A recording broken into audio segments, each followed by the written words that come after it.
Okay, so I'm going to talk about some of the lesson plans that I have done and why I believe have been successful or unsuccessful. So to start, for me, probability was a unit, and also I really like the lessons that I created for probability. So for probability, I included learning centers where students would have the opportunity to look at the words probable, certain, unlikely, or likely. So those are the main terms that students looked at, and I would give them different scenarios at different stations, and they'd have to determine which word was most appropriate for the specific situation. And it really, these experiences at the learning centers really enhance that experiential learning and ensured that students were active participants throughout the learning process. So learning centers were very effective. I also found that group instruction, so students liked when I had a cup and I would have different scenarios and they would get to choose something out of a cup, and we would discuss as a class whether the situation was certain, unlikely, likely, or probable, or possible, or probable. And students really liked that it was student initiated and they had the opportunity, and each student had the opportunity to play a role in the classroom. And it also enhanced, equity, because each student was seen as equal, and everything was tailored to their different learning needs and their learning styles.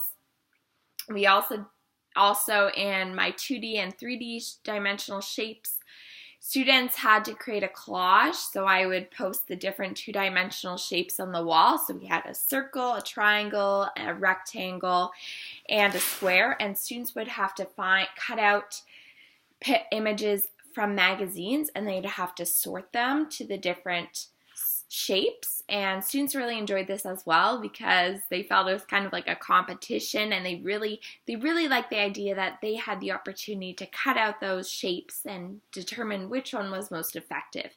And actually my principal also said that it's the most effective when students are the ones who are when you're pointing out to students which items are how different two-dimensional and three-dimensional shapes are similar or different.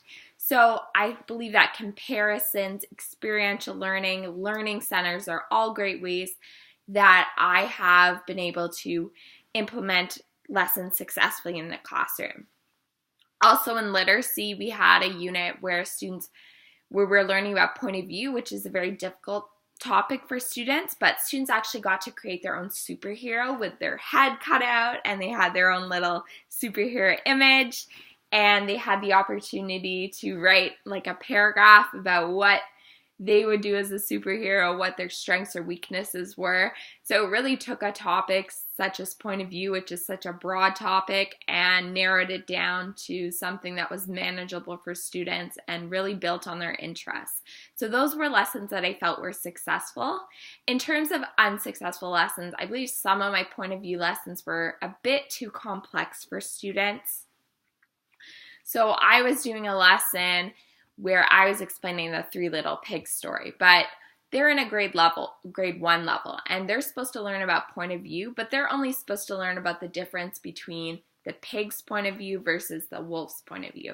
And I decided, I'm going to go a little deeper and talk about first person, second person, and third person. So I believe in that instance, I wasn't as aware of the fact that, students in grade 1 might not have that prior knowledge that I assumed they would. So I had to, after that lesson, I found it was too complicated. I went back to the basics, and we just explained the difference between the wolf's point of view and the Three Little Pigs point of view.